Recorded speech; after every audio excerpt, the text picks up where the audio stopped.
So here we go. We're going to be talking about. I actually have some questions before we get started with this week.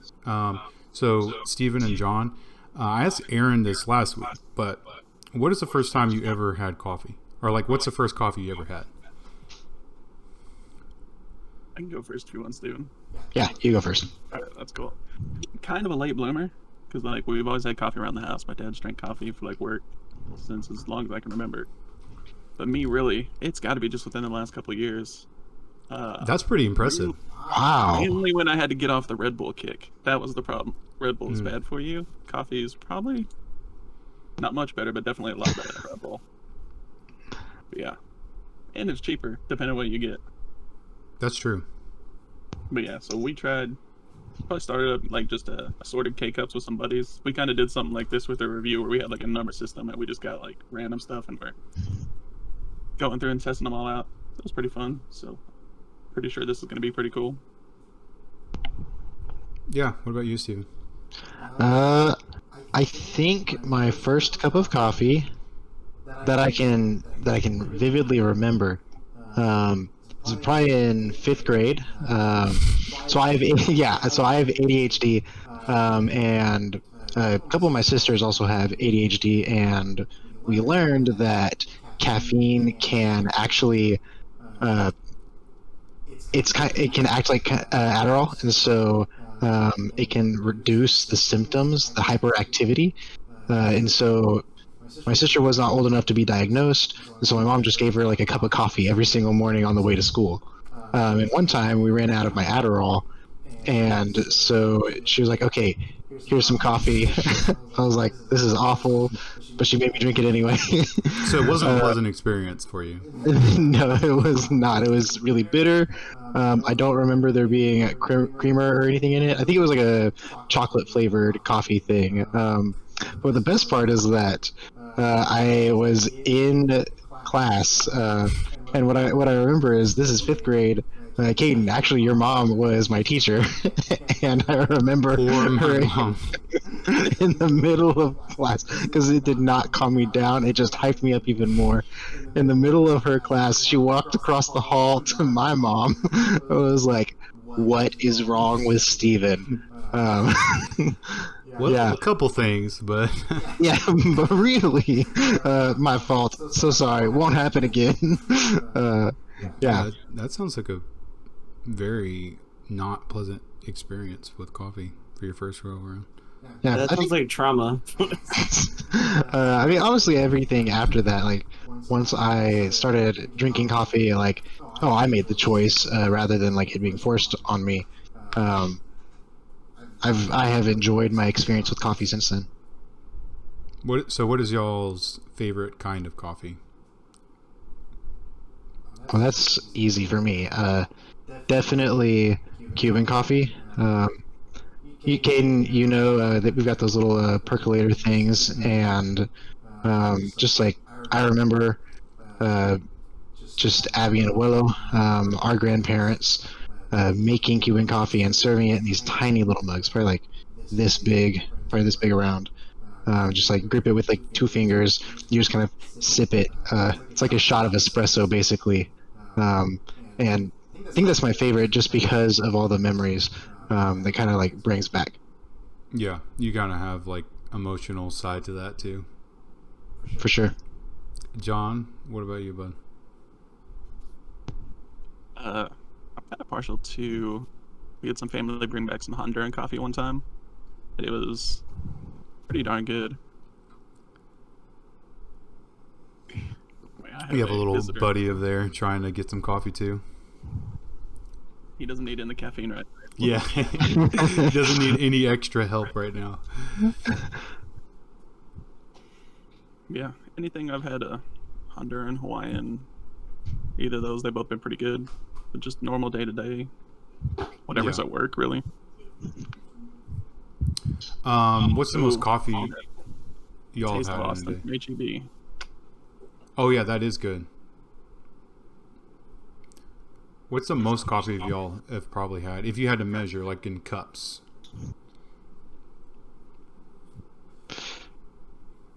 2 or 3 mugs. I just don't drink a lot of coffee. Usually it's been like, okay, coffee in the morning just to wake me up. Um, and I don't really buy coffee outside the house, so it was only whatever had been brewed already. So Yeah.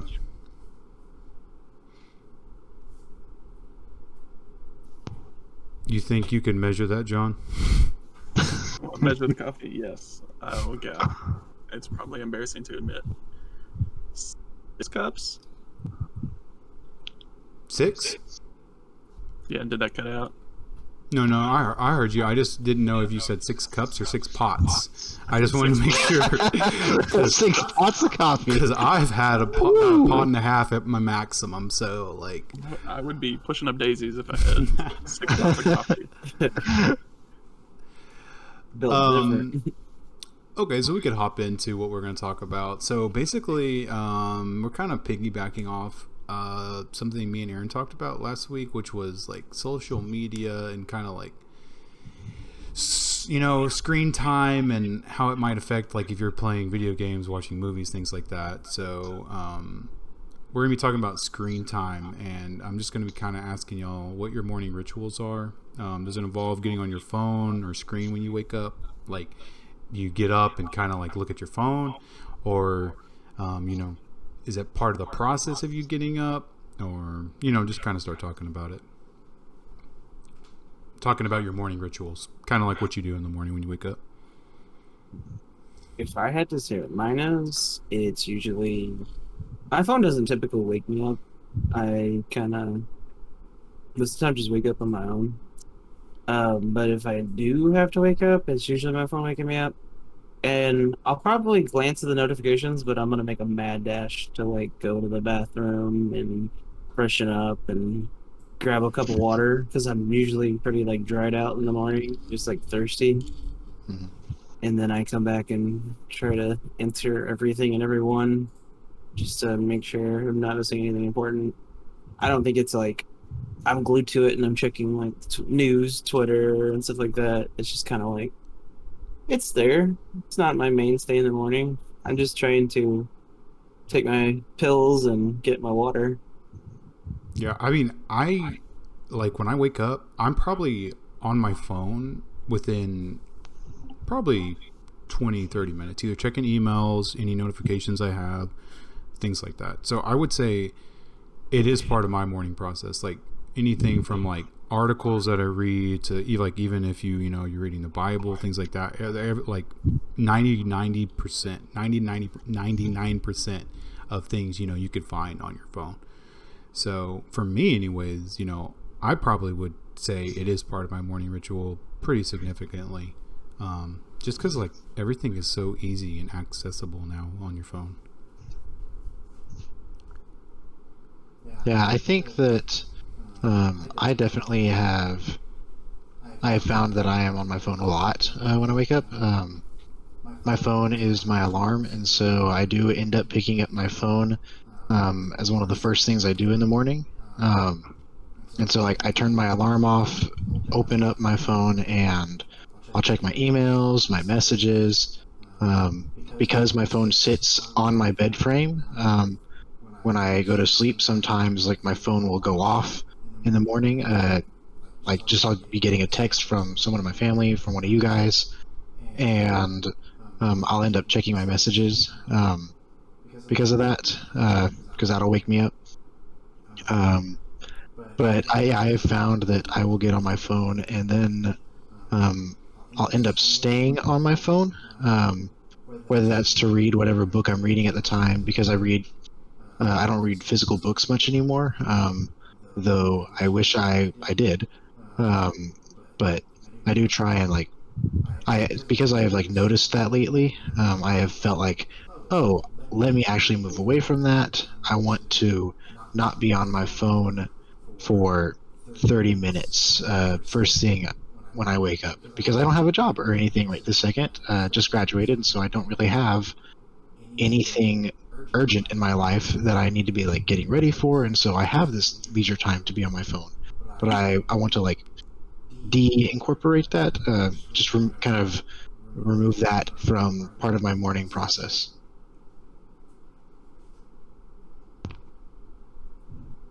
So I have to ask Steven, you say you have it on your bed frame. Does that aid in waking up, like the vibration from your phone? Like, are you a heavy sleeper? Would you Um, would you say that you position it like that for a reason? Because I sometimes sleep on my phone like as a pillow, and I think that is kind of a problem. it is not. My phone does not vibrate whenever the alarm goes off. It is just the sound. I think I could be wrong about that.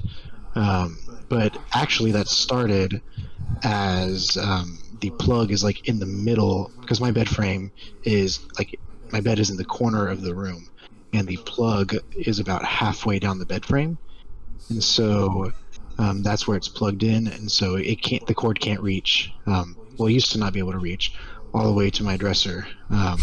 And, um, and so it just like I just ended up like, oh, I'll just set it on the bed frame. Now it can reach because I have like a 10-foot cord. I could roll over. I could set it on the other side of my bed frame by my head. You if could I wrap it wanted around the bed a couple times I and then could. actually put it on the ground.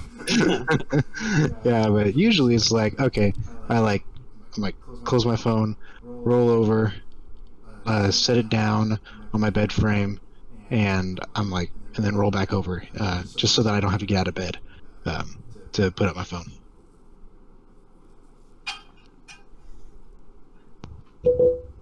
Yeah. So anyway, for me on my morning routine, I'm usually having to get this one ready in the morning. Yeah. That keeps That probably takes up like at least 99% of your time.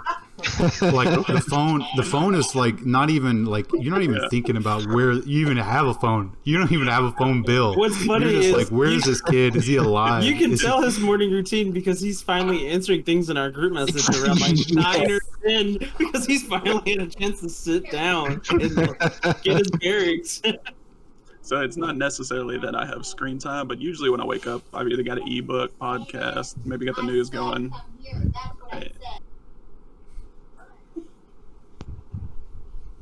Anyway, so I've usually got a podcast, ebook, listening to the news, stuff like that in the morning. I not necessarily like have it in my hand, just playing maybe either through the Google Home Hub or something like that. Yeah. I think, now that I have, a little one too, she's only 2 months. So, she's not walking or moving around or anything crazy yet.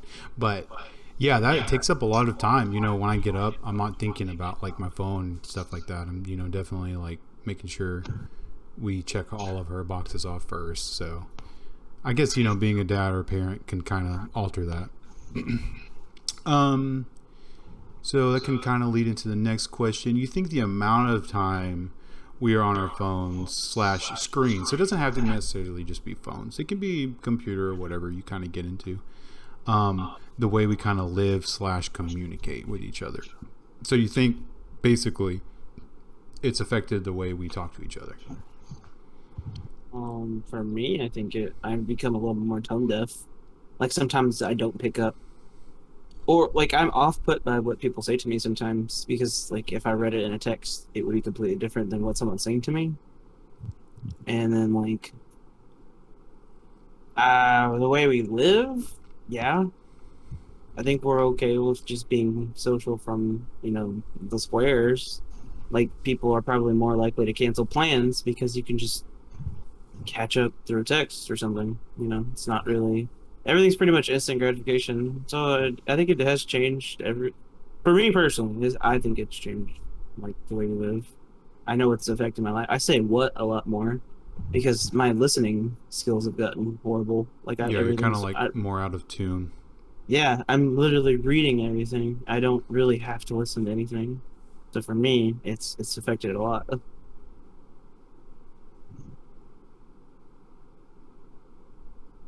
I feel like it has affected some of the way that I communicate. Yeah, some of what Aaron was saying, just that there is this like, oh, you lose some of the ability to communicate because you do everything through text.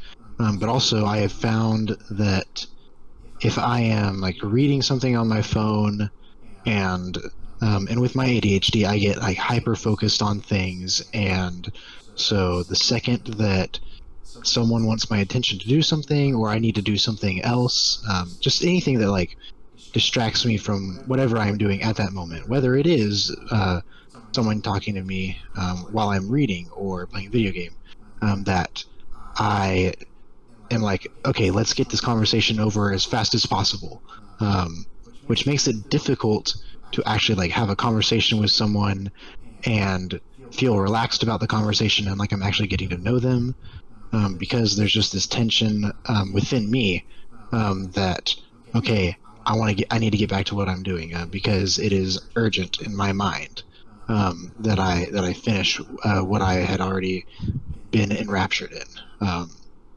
and so I do think like it affects my communication like that. But also I have found that making a phone call to stay in touch with people is much better than over text. I have found that like in-person communication is so much better than on a screen. I just cannot. I very much dislike only texting someone because I can't hear the tone in their voice. Kind of like what you were saying, Aaron. Just like because the way that you have like found that not hearing the tone has made you kind of numb to that. That is part of the reason I dislike texting over a voice call, and I dislike voice calls because I can't visually see someone and read their body language and use that to help interpret things for me. So yeah, I do think I think there are benefits and cons to it. Texts are good for fast logical communication, but like more emotional communication, open communication where you want to get to know someone and spend time with someone, text is not the correct medium for that. You should be in person and speaking. Personally, that's how it is for me anyway. I have to ask though, when you call somebody and they don't pick up and then they text you, how does that make you feel? Well, usually I'll either like text and say, hey, you free for a call? And I'll schedule a call with someone. I don't really have a lot of people who I don't think I've had anyone who has been like I call and then they hang up because they would rather text. I have had where like I call them and they're like, hey, I'm busy right now. Can I call you back later, or is it something that you can text me? In which case I'm like, yeah, that's totally fine. I totally get that. People have their schedules. They have things that they're doing. They can't always be available for me to call them whenever I want to talk. So in my head, a phone call is like an urgent thing. Like I'm trying to tell you like immediately what I need to tell you. And so when someone texts me, like I'm weird about it now. Like I've realized I shouldn't have this problem, but like when I call somebody and they don't pick up and they text me immediately, like a minute later, like, hey, what's up? You know, I'm like, I felt slighted by that because Kate used to do that to me all the time. Oh, I do that a lot. And I was like, I did not like calling. I called for a reason. If I could text you about it, I would, but I called you. Why don't you just send that paragraph-long thing you were about to talk to me about instead? Well, it's a conversation piece, I feel like. But, like, I don't know. Like, part of me feels guilty about that because thinking, like, man, communication has broke down a little bit. Like, even a text isn't urgent anymore. Like, I have to call to really get my point across sometimes. Okay, so I definitely understand that. I think that I have been not necessarily conditioned, but like I have learned to be okay with people not answering immediately. Part of that is like, for instance, I have called my mom about trivial things so many times. I know for a fact that I called my mom, I think, one time around like 1 or 2 a.m. and asked her, hey, what is your sister's middle name? Yeah, I would definitely not pick the phone up next time they called. She was like, it's this. I'm not going to say it just because I know that my aunt doesn't like her middle name. But But I was like, okay, sorry for waking you up. That was all. And she was like, okay, love you. Good night. I was like, love you, Mom. It's actually There's no surprising anyone context picks up your behind this. calls. Actually, that's the more surprising part. Oh yeah, usually, but like yeah. So I have learned like, oh, it is okay if people don't answer. But also, my mom will leave her phone in another room when she's at home, and so I know that like she is not by her phone, and if it is something urgent, um, she hates this. I think she hates it, but I have her location because I have an iPhone, and I can actually ping her phone. And so if it's urgent, I'll ping her phone, and she'll hear the little sonar ding. Yeah, And I go think and get her phone. you're definitely the other extreme of this. Like, if there's like someone who's like, let me just text because I don't want to inconvenience them. You're the opposite. You're like, I'm going to make sure they want to know that I want to Yes. talk to them. Yes. Yeah. If I need to talk to someone, I will call them, and if it is urgent, Call I will. 911. Yeah, if it is urgent, then I will leave a voicemail. It's like the scene from The Office, 911 emergency. There's no emergency, Michael. Yeah, but in general, like, if it's not time sensitive, but I have an important question, I'll text it or say, hey, can you call me? If it is important and kind of time sensitive, I'll call them. If they don't answer, I'll send them a text and say, hey, can you call me? And if it's really important, I'll call them and I will leave a voicemail.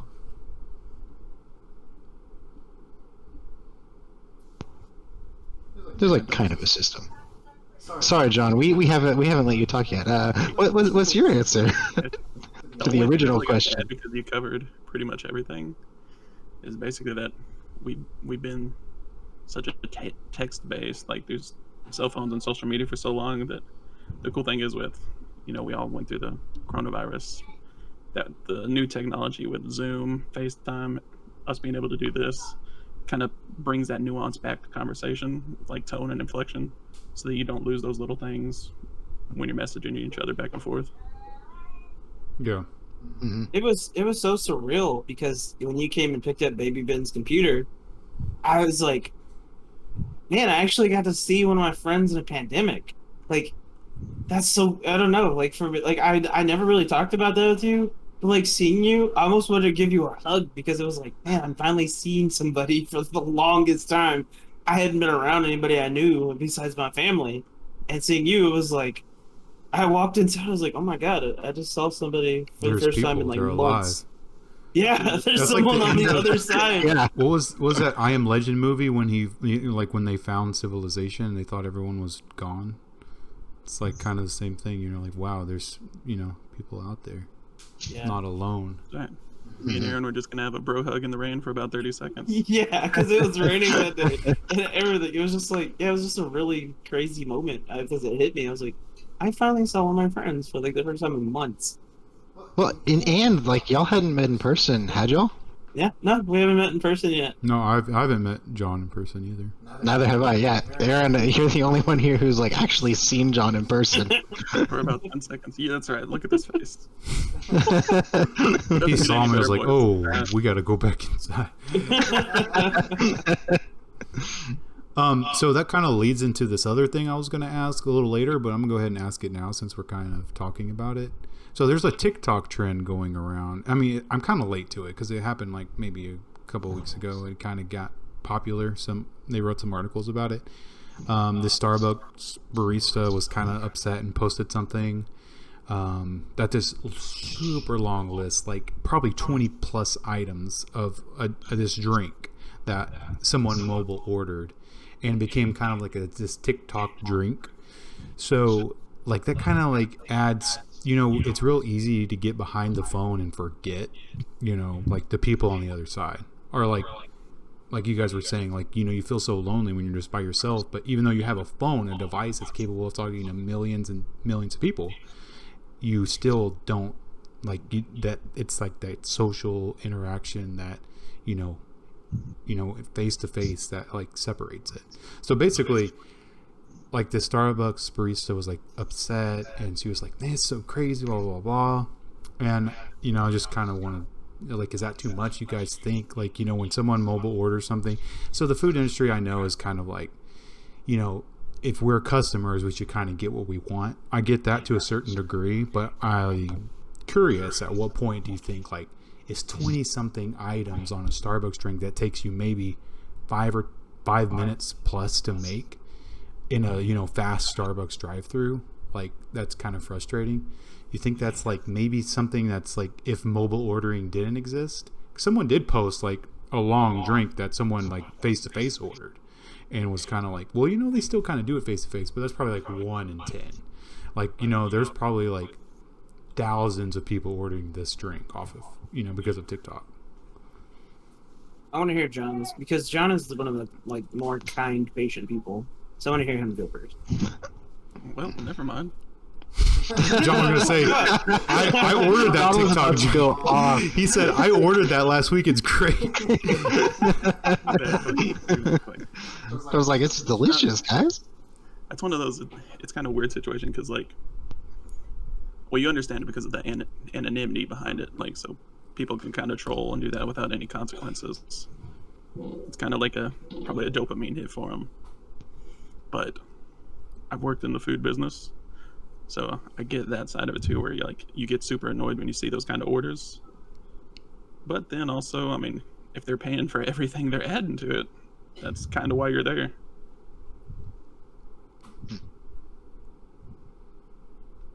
You think like maybe Starbucks like should put a limit, or maybe, you know, like, would a limit be like after like 10, 12 items? Like, is that something like you would be like, why are they doing that? Or like, do you understand, like, maybe that could be a possibility kind of thing? I really think there's kind of a limit already, because you're kind of limited by the size of your cup, really, when you think about it, like what you can put into it. Like, so there's an sir, you've picked everything on the menu. I would literally like an ounce latte cappuccino. Yeah, it's not exactly like Chipotle where you can ask for an everything burrito double, you know, like you're limited to that cup. They don't go any bigger. So he's got a point. There is kind of a forced limit. There's a ceiling on your drink at Starbucks. Now when they finally break out that 64-ounce cup and I can go get my bring your own cup to Starbucks bring your Day. big gold cup. Oh yeah, it's like 7-Eleven where it's Slurpee Day and people bring baby Bring your own bowls. cup and bring a 55-gallon bucket. Put a handle on. Can you fill my barrel, please? Yeah. I mean, like John was saying, you know, I've never worked in the food industry. I have, you know, experienced some kind of service-related things, but, you know, if you ask for something as a customer and you're paying for it, willing to pay for it, I see some leeway. But I just don't know if that kind of doesn't seem like, you know, like the limit should exist. Like, you know, the limit doesn't exist. It's like there is no limit. I don't know. Well, with that same feeling that you're talking about, though, do you feel like maybe those people are obligated to gratuity or tip because they're doing so much extra, and they're like, after a point, do you need to add a tip? I just don't think that service should be. I mean, yes, I just don't. I mean, I think they should pay, but not tip or anything. I think, you know, they should have that service available, and they shouldn't be like restricted on anything.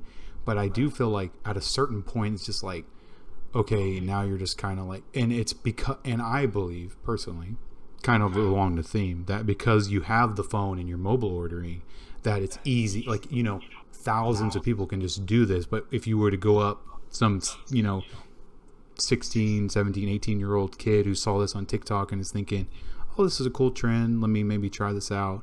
That's fine if it's a one or two thing, but when it's like thousands of people, that's when I'm like, I don't know, maybe there should be some kind of thing that exists that you can like cap out at. So Yeah, I take. Go ahead, Steven. I was gonna say, if it's like slowing down drive-throughs and the business is suffering because of it, then yeah, impose some kind of limit. Just because like you can't be playing around. I mean, I guess people do. Like you've got the Reddit Bitcoin thing, or not Bitcoin, GameStop thing that happened. But like you can't just be playing around with a company really. like this is people's living, and like John was saying earlier, like it just slows down the business and people get frustrated. And yeah, that is kind of the service industry, and so I do understand, like, you kind of signed up for this job and the possibility of this happening, but also, are you even going to drink that drink? If you're not going to, or if you're going to, like, why order it? Just because you think it's funny and there's going to be a TikTok about it. Someone's already done it once. That doesn't mean that you're going to get thousands and thousands of likes and blow up just because you do this trend too. I don't know. My take is, if your order is that complicated, go inside. Don't hold up the drive-thru, because the drive-thru is meant for convenience. It's meant for simple things to get in and out. Like, me personally, like, oh my gosh, I hate it. I hate it so much. I hate when I get my order wrong, right? So, like, I know people have bad days, and I know people are tired and exhausted, and they make mistakes. But, like, if I really am, like, set, like, I have my heart, like, on this Whataburger, or, like, I'm trying to go in and, like, get a meal or a drink, I'm gonna go inside, so I know that I, like, can talk to them directly, and I feel more likely to, like, get my complex order right. Because sometimes I do build a complex burger at Whataburger, like I do Texas toast, and I ask for, like, grilled peppers, you know? And so, like, I feel like something complicated, go inside and do it, and don't hold up, you know, the drive-thru. And there is the online ordering.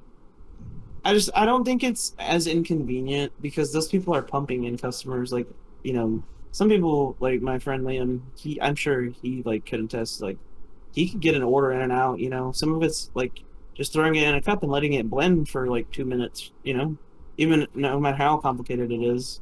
And sometimes you're just sitting there dressing the cup up because they put the puree on the sides and the caramel and all that.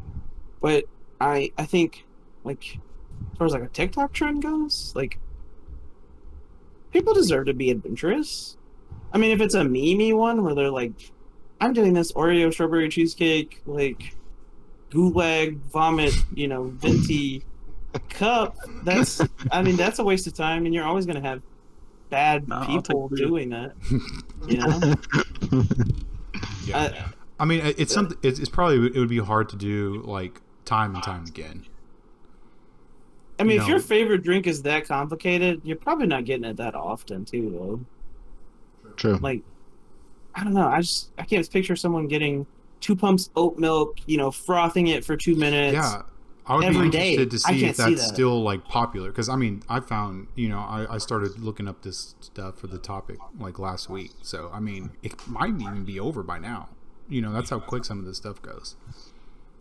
I know, like, I keep seeing, like, husbands in the drive-thru, and the wife is in the, you know, seat trolling him because he's, like, seeing the order slowly, like, feeding it to them, and she's feeding it to him. And he's just like, if you're getting stressed out. That's me, IRL. I've always wondered, though, is there anxiety? Now, so it's easy. Is there anxiety for the other person, for the person on the other end taking the order?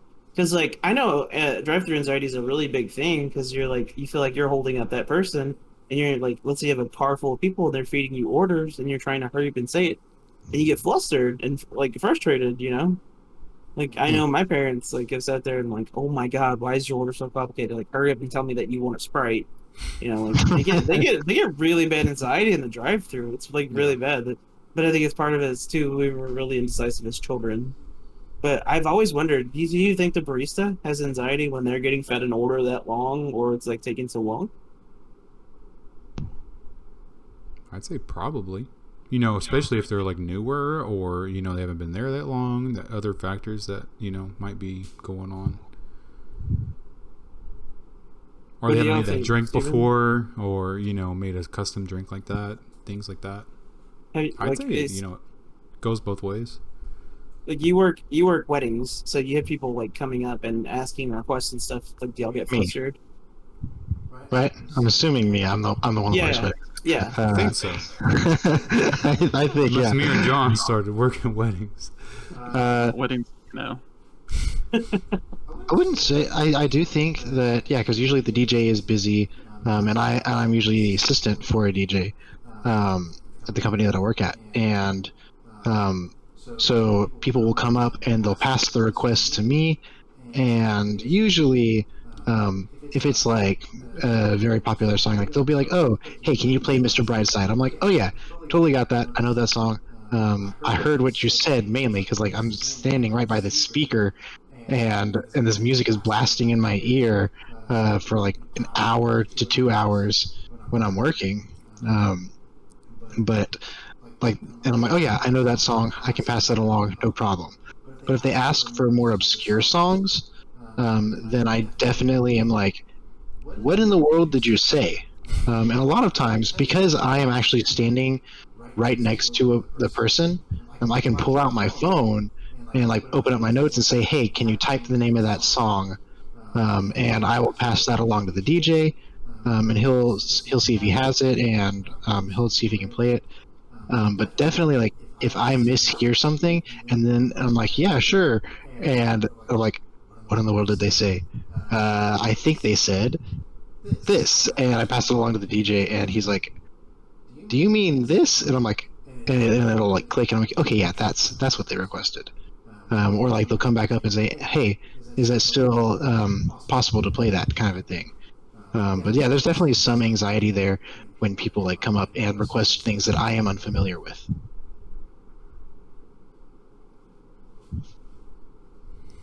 Okay. How old were y'all when you got your first smartphone?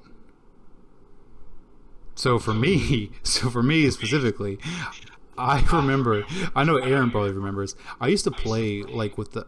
I didn't have a smartphone until I graduated high school. Like the year 2000. When was that? 13 when we graduated. Like that year, as a graduation gift, I got like the iPhone, whatever it was, 4 or 5 at the time. I'm not sure. And I was playing on my iPod. Like I remember I would playing like games on my iPod all the time in school.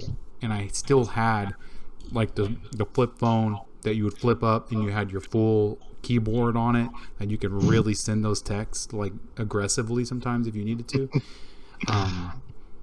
I used my iPod, so technically maybe that can kind of like factor in here, because I did have access to like internet and apps and things like that. Do you use WhatsApp to text people from it? No, I never used WhatsApp. I just used my phone. Because I just remember you like, yeah, I remember you sitting on the bus when we go to football games, jamming on your iPod. Yeah, I had the big, 256 gig one, the big block one. You could put like a whole discography of like all the artists on it. So that's kind of like, I didn't really have. I mean, that was when I. Technically, you were what, 17 when you got smartphone. Where I like would be using the whole device as one thing, like texting, apps, all that kind of stuff. My first phone I got was just like the basic T9 texting one that you got like 10 texts per month or something. It was, you better saved it for something like "Pick Me Up, Mom" or something, or you would miss. Yes, that was like in Susie May, I love you, girl. Good night. I think I was like 8th grade, because I started doing football and other like stuff, and I wanted to make sure I could call or text my parents if I needed to get picked up from like practice and stuff like that. I distinctly remember you carrying your instrument after we would leave athletics in 7th grade. We had something to call your mom to tell her you were ready, or it might have been your dad. Someone would come and get you, but I know in 7th grade you were calling people. Yeah, I got my first phone. Not smartphone, it was just like a bar phone. I realize a lot of the hand motions I'm doing are below the camera, but it's funny because I'm sitting by Caden, I can see them in his camera, and so I'm like, oh wait, yeah. I'll do them all for Caden's camera now. But yeah, I got a phone in 7th grade because I had to stay after for band practice, and I had to like be able to call someone to come pick me up afterwards, or make sure that they were at least on their way or something. And let's see, I think I got my first smartphone. I think my mom changed our like who we were. I think we moved from like T-Mobile to Verizon, and when we did that, there was some deal or something, and we all ended up getting iPhones, and that was when I was in ninth grade.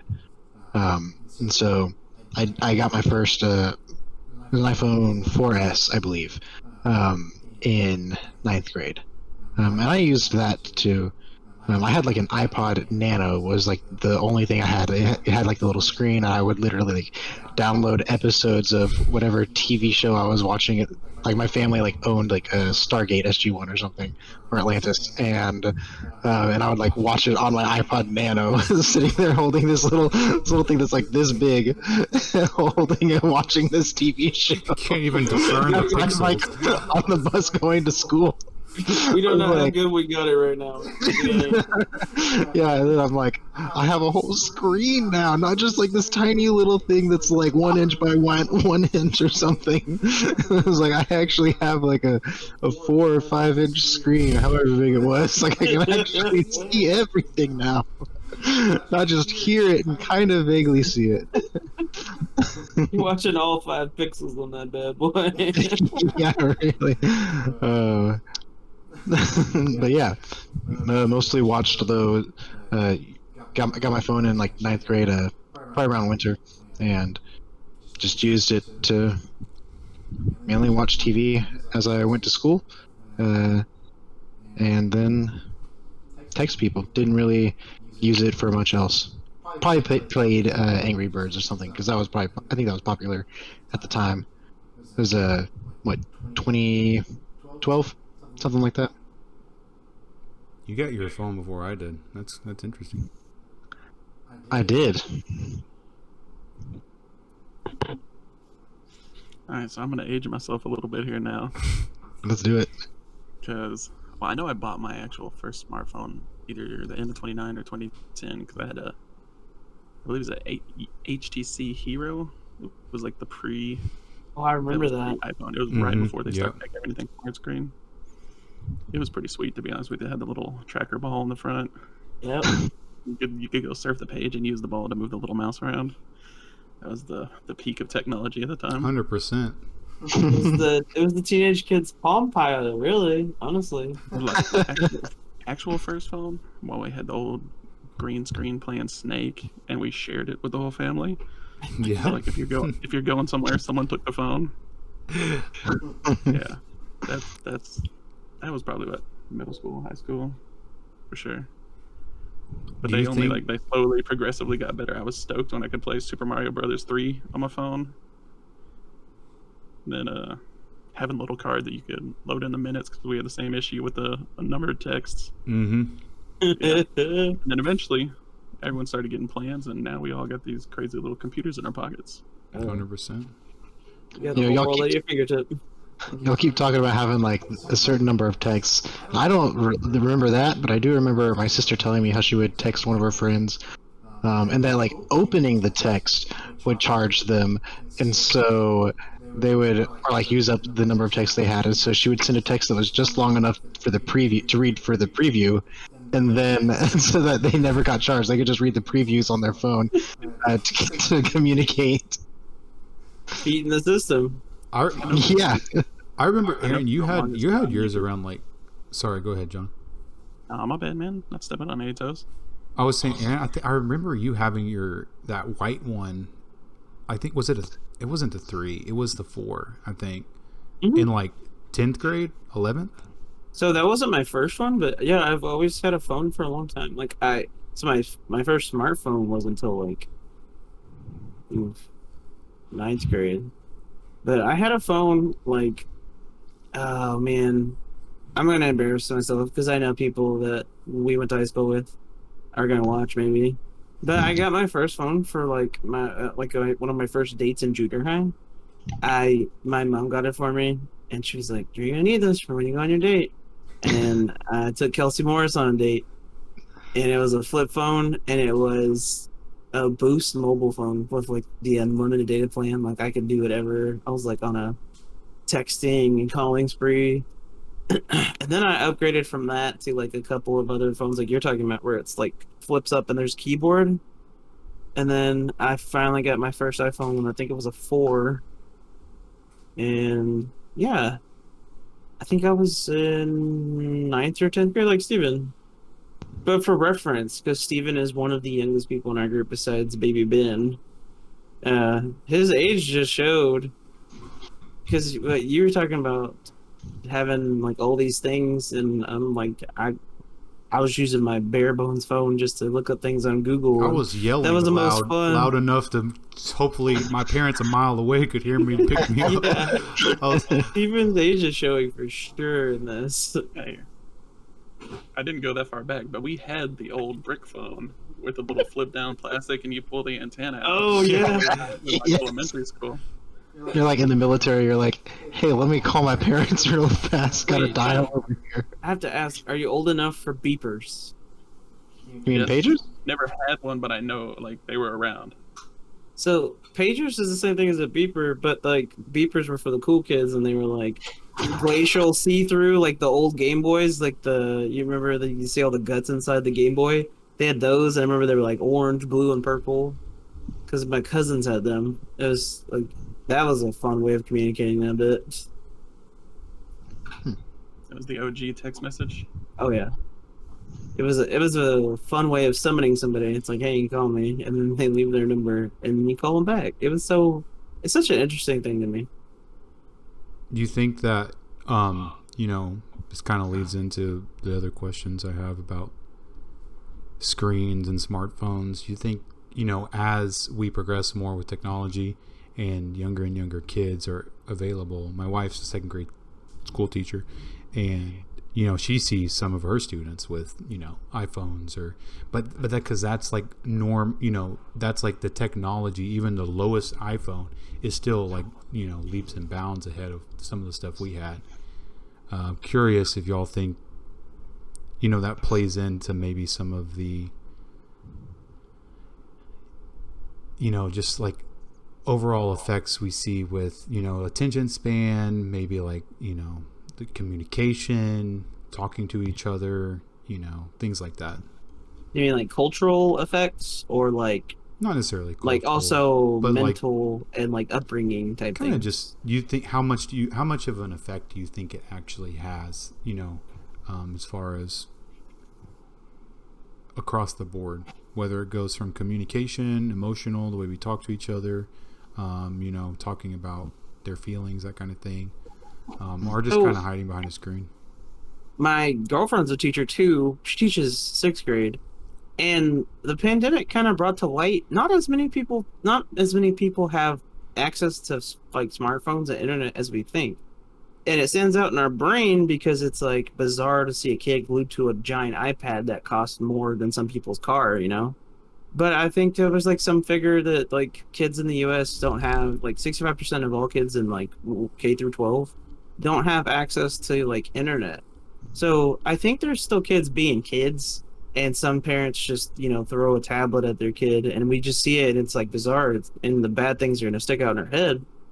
But I don't think it's affecting them as much, because I hear stories of like, so I have friends who are teachers too, and I think kids are still kind of being kids, but you can definitely tell when like trends get into schools. And kids are getting phones faster, for sure. Like they're getting them at a younger age. But I mean, I don't think I've ever seen a kid who's like in 5th grade with a phone. But I think once you get to like junior high, maybe they start getting like these really expensive smartphones. Yeah, I'm kind of on the fence about it because I love technology, like all the cool stuff that just think advances as long as we've been alive.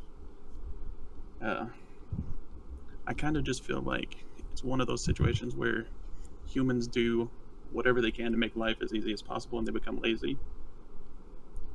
And I think we should be teaching the kids to learn to do without the technology we have, so that when they can use it, they still have the ability, if something ever happened, then they don't have it with them. Yeah, I mean, technology isn't going to stop. It's going to keep changing. We have our daughter, John Barrett. Our kids are going to be around technology. regardless, like there's going to be people around them with technology, even if they don't have it, and they're going to, be interested or talk about it. TVs are, everywhere, it's like, it's kind of inevitable, but I don't think it's a bad thing. I think it can be a good thing, but I also think, like we talked last week, it can be a bad thing, if you use too much of it, or if you don't have, like what you said, that base kind of understanding of like, we use the technology, but we shouldn't use it as like a crutch. It shouldn't be like the way we communicate, the way we talk. That's how we get our feelings and emotions out. You have to kind of have that like base level understanding how, to communicate and how we talk about feelings, things like that. Yeah, I will say that I've also heard, I can't reference specific articles just because I don't know the articles off the top of my head, but I've discussed them with other people, that a lot of people that are growing up with technology are they just suffer from things like lower attention spans, because they focus on one thing, and the second that they go from this one thing that they are like, that has their attention, and they lose it, they're like, okay, let me fill it with this next thing, and so that once that thing has like run its course, they move on to the next thing immediately, because everything is at their fingertips already.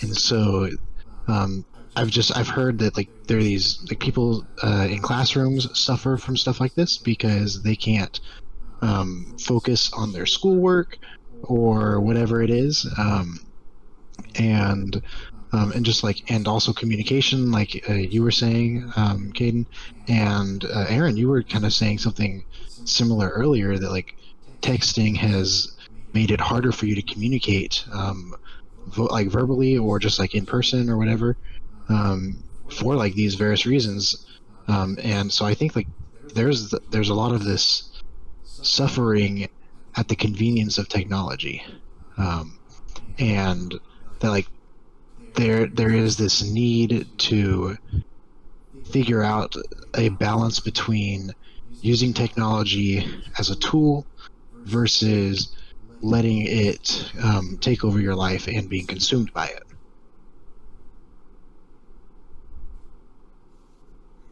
I will say, not to plug anything on your show here, but if you guys haven't checked it out, there's a really eye-opening documentary on Netflix, I think. If I remember correctly, it's called The Social Dilemma. That kind of talks about a lot of the stuff that you hit on here that was really interesting. Yeah, I haven't watched it, but I definitely have seen some stuff about it. Mm-hmm. So kind of to wrap up, maybe you guys can give me, or just talk about to the viewers and each other here, some things that you guys like to do in your free time that's not in front of a screen, or maybe some helpful hints to people who are like kind of glued to their screen and they don't even realize it, and they're like, but they kind of have, some of those effects where they're just like, man, I'm just not happy, I'm not, like talking to people, and I just don't know really what to do anymore. Yeah, I have. Do you want to go first, Aaron, or? Oh no, I was just saying. I didn't think the microphone would pick it up. Sorry. Oh, okay. I have found that I will go play disc golf with one of my friends. He'll usually arrange that first.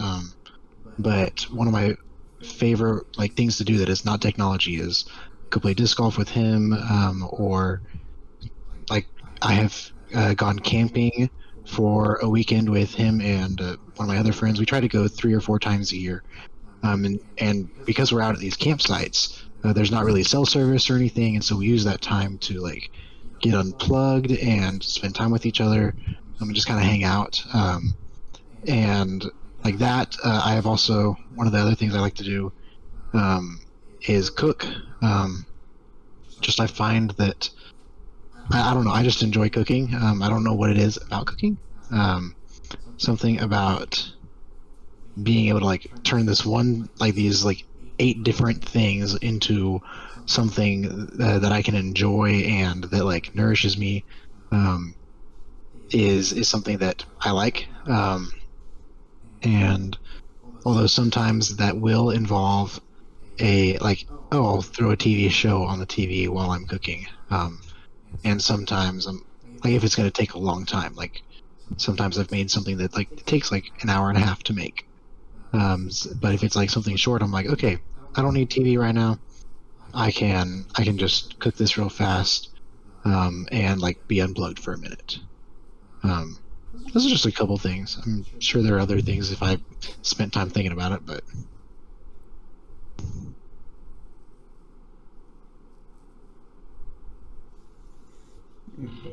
So I'm kind of with Steven on the cooking. Cooking's pretty awesome. Anything you can do to get everyone around the table. It's kind of like your original social platform. Everyone gets together and kind of hangs out. But really, most of the downtime, reading, outside of hanging with you boys, I read way too much probably. I would say for anyone, just take a few minutes, go outside. Maybe go outside and play with a kid. That's super relaxing. Get a little sun.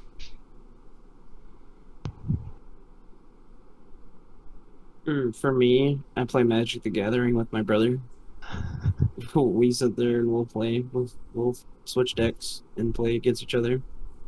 And going for a drive, it's I unfortunately use a screen while I drive though, because I like to listen to music while I drive. It's kind of like one of those things, but I feel like it still kind of removes you from what you're doing, and you're still out in the physical world.